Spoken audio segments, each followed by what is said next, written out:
តោះធ្វើការរៀបចំចេញចំណាយក្នុងលេខ25អរគុណច្រើនលោកគ្រូណា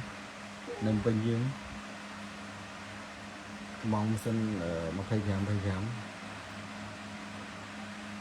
ដាក់ចេញទៅព្រឹកនឹង2គ្រឿង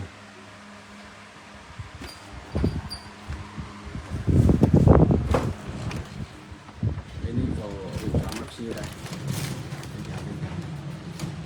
វាជាក់ជូនជាប្រភេទម៉ាស៊ីនសខ្មែរសុទ្ធណាម៉ាស៊ីនសខ្មែរmodel គឺពេញនិយមដូចបងអូនបានបញ្ជាក់អញ្ចឹងលោកគ្រូយកទៅប្រើនៅសាលានៅតាមតំបន់តាមខេត្តទី1យើងអត់ពិបាកក្នុងការ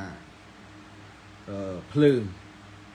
ទី2នៅពេលដែលវាមានបញ្ហាយើងងាយស្រួលជួសជុល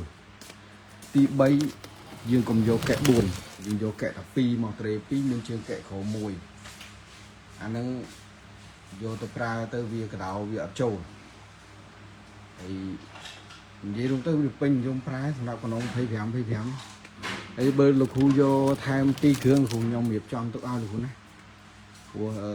ម៉ាស៊ីនត្រូវការរៀបចំជូនអញ្ចឹងណាឥឡូវរៀបចំហើយព្រោះហ្នឹងខ្ញុំដឹកចេញទៅ2គ្រឿងเพื่อนបើកានេះបើទៅក្រៅ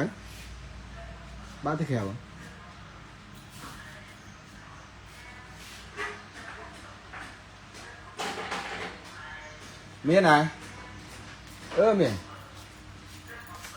លឺកូនផលមកខាងតោះទី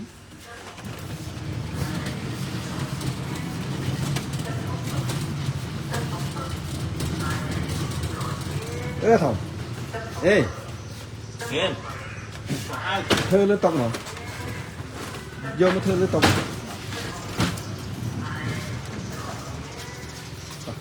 អរគុណច្រើនបងណា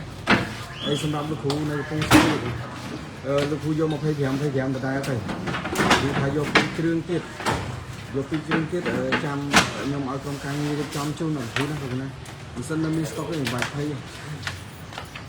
ចឹងសូមបញ្ចប់ការ live ទៅណាឡើងមកទៅបន្តិចទៀតនឹងដឹកជូនទៅបងតាមគ្រូមិនសិនខុស